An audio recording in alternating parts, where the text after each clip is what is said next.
Greetings fellow gorehounds and welcome back to another Blood Splattered vlog. Alrighty then, so this week's movie is a movie that I've actually been looking forward to watching for a while because I'm actually a really big fan of the filmmaker Darren Lynn Bousman. And for those of you who don't know, Darren Lynn Bousman is the director who is responsible for Saw 2, Saw 3, Saw 4, Mother's Day, which was a fantastic remake of one of Troma's lesser films. Though truth be told, even though it was one of Troma's lesser films, I still kind of enjoyed it. But Bousman's remake, while being a completely different movie, was also way superior to the original. And I also happen to be a really big fan of Repo the Genetic Opera. In fact, I saw that movie in theaters in the one art house theater in San Francisco that was playing it when it was released. Hell, I even like his movie The Barons, which was one of the better Jersey Devil movies, which granted is not saying a lot because most Jersey Devil movies are complete dog shit, but his was pretty good. Plus, he also did The Devil's Carnival and a really awesome segment in Tales from Halloween. I just really like Darren Lynn Bousman. Now, that's not to say it has been all sunshine and roses throughout his entire career. 11-11-11 was pretty much dog shit. And while I did say earlier that he did Saw 2, 3, and 4, with 2 and 3 being fantastic, Saw 4 was definitely a low point of that franchise. So when I heard that Darren Lynn Bousman was going to be directing a adaptation of his own graphic novel, Abattoir, which has a really interesting premise, and I was really intrigued to see it on the big screen, I was pretty excited. I mean, who can't love this core concept? A film noirish style murder mystery about this guy who is buying up all these murder houses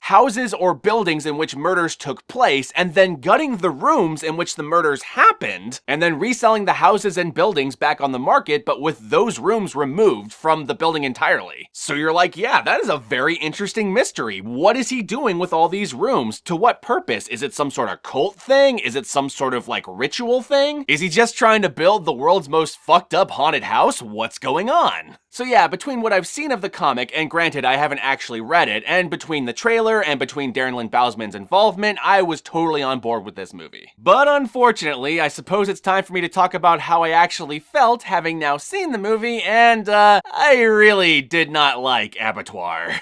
It's really unfortunate because this movie has a really great core concept at the center of it, but unfortunately I feel like it squanders it throughout its entire running time. It's about an hour and like 20 minutes of just pure expository dialogue with like nothing to really latch onto throughout that running time. So you're just kind of bored and waiting for the movie to truly start, and when it does, it's pretty disappointing. I wasn't invested in the main character, I wasn't invested in her love interest, and I was barely invested in the villain of the movie, but most of my investment was purely because of the actor and not necessarily the writing. And that's the other thing. Outside of 2 performances in this movie, most of the other actors in this film are pretty bland and wooden. Lynn Shaye and the guy playing the main bad guy in the movie give fantastic performances, but they can't save the movie all on their own, and they're not in it enough to carry the film. And also, there was a lot of little things in the movie that just didn't make much sense to me. Now granted, I was having trouble paying attention because I was so bored, so I might have missed details. But like, for example, there's a scene in the movie in which this girl is pulled over by the sheriff, and normally when you're pulled over by an authority figure, usually they pull up behind you, and then they get out of the car, and then walk over to your driver's side and then talk to you through the window. But in this instance, she's pulled over, she gets out of the car and then walks over to his window and then gets into the back seat of his car and talks to him that way. And while I understand visually what they were trying to convey with that, unfortunately there's a disconnect between the visuals and what's actually happening in the scene. Because tangibly what's happening in the scene is a girl is pulled over and then harassed by a police officer to essentially get the fuck out of town. But what's visually being conveyed in the scene is the same kind of visuals used in like espionage thrillers. And I think we've all seen some sort of variation on this scene where you have the character who's the investigative journalist who gets in the back of the car of like Deep Throat, and the Deep Throat guy is sitting there in shadows in the front seat giving them all this information with his back to the person in the back seat so that they don't see his face. And then usually he'll like hand off like a file to the person in the back seat that has like all the secret information that will blow up the big conspiracy. And while to a certain extent there is a conspiracy here, and this person in the front seat, the sheriff, is hiding something, it doesn't match what's actually happening in the scene. She's not getting any secret information, she's just being harassed by a police officer the same way you would in any normal pullover scene. And so you're just kind of sitting there going like, why did the scene play out that way? That staging is just really weird and off-putting. And not in a good way.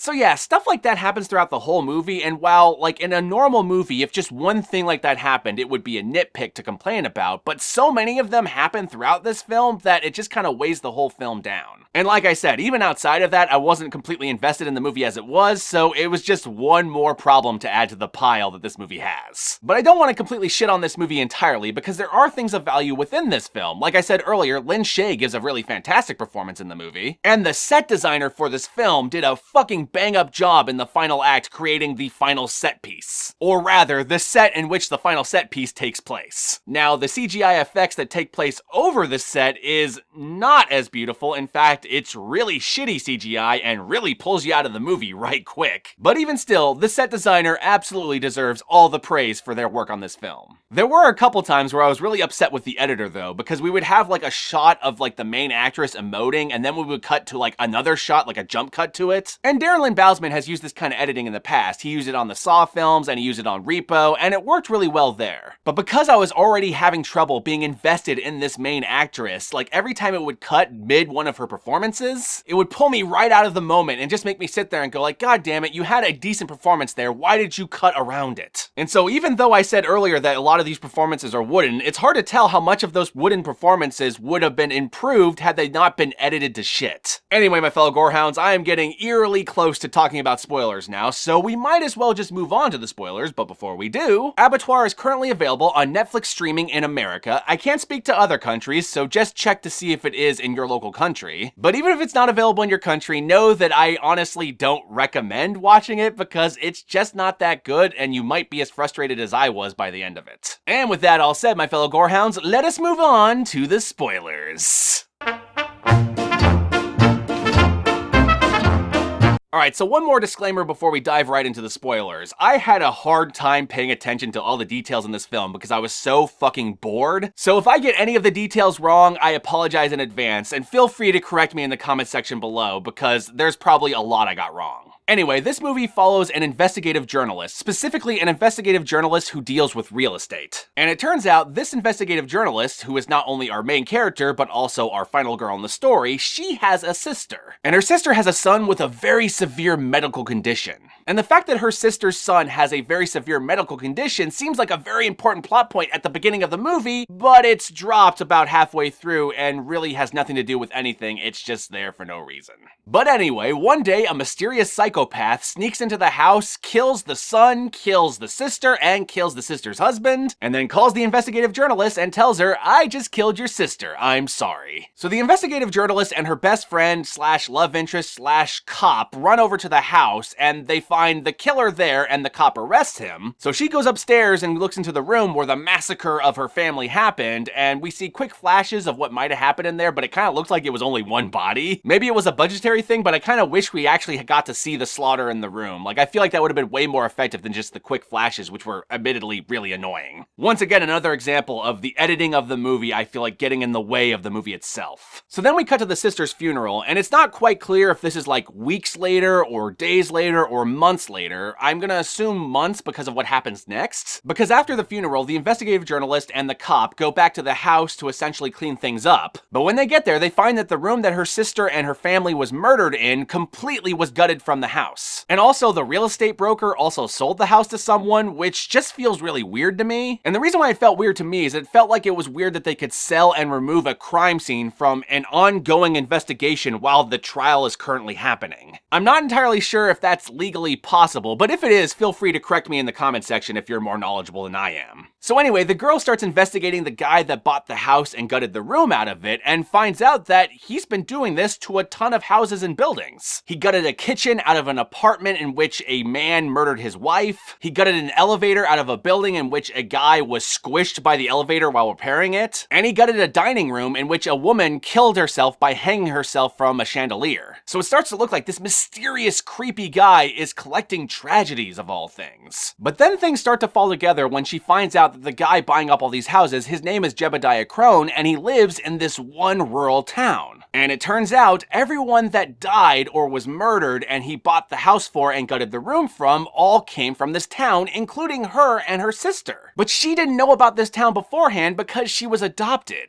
So she decides to go into this town despite the fact that her cop friend is like, you're getting way too close to this and this is really fucking dangerous. And when she gets to the town, everyone's really standoffish and wants her to get the fuck out. They want her to leave. They're doing that whole like creepy cult town thing where they obviously have some secret to hide. But one woman is incredibly accommodating to her and actually lets her into her house. And this woman is the woman played by Shaye, and she gives hands down one of the best performances in the whole movie. She's wholesome, she's neurotic, she's broken, like your heart wrenches for her every time she starts to break down. And she kind of reveals kind of the secret underbelly of this town. How this town was in real dire straits and this guy Jebediah Crone showed up and essentially promised all these riches and all this prosperity. And in probably my favorite scene in the whole movie, Shaye shows the cop and the girl this old reel of Jebediah Crone killing a man in sacrifice. And the reason why this is my favorite scene is because it's the one scene where everyone's performances are 100% on point. Everyone is emotionally emoting the way they should given the circumstances. It's matching the emotions that you as the viewer are feeling by watching this guy sacrifice this innocent dude. So everything's in alignment in this scene, whereas I feel like for most of the movie, it's not 100% in alignment. Because even before this happens, you get this vibe that the girl is already acting as if like supernatural shit is happening, but like she hasn't seen anything supernatural yet. But after this scene, she finally has seen something fucked up enough to where her reactions actually match what happened. Anyway, after Shaye shows them all this stuff, Jebediah Crone shows up and takes Shaye away, and then we have this standoff between the cop and the townspeople. And this scene here is a really good example of some of the problems with the movie. It's basically one giant expository dialogue scene after another expository dialogue scene after another expository dialogue scene. We're constantly having the background of this town and everything that's happening being reiterated to us every fucking scene, and it's like, we get it. So anyway, my fellow gorehounds, it turns out that Jebediah Crone is building a giant haunted house with all of the rooms that he had collected, and essentially creating this giant monument to tragedy.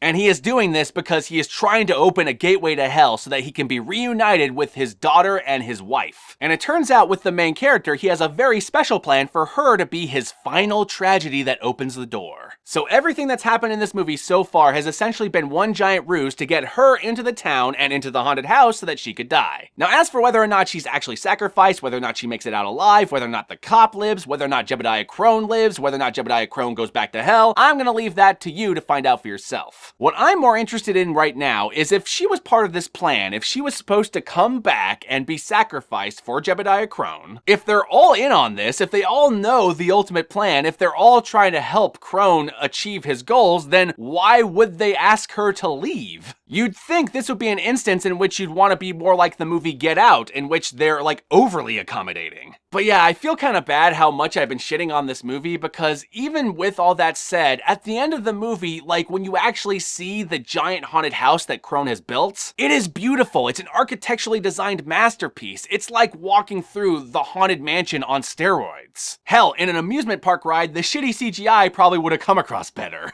Anyway, my fellow gorehounds, I do not recommend Abattoir. It is not a very good movie, and it is one of the few movies that Darren Lynn Bousman has made that have truly disappointed me. It's up there with 11-11-11 is just pure dog shit. As per usual, be sure to like, comment, subscribe, and don't forget to ring that notification bell so that you're notified of my videos immediately upon their upload. And as I always say, my fellow gorehounds, peace out, and I'll catch y'all later.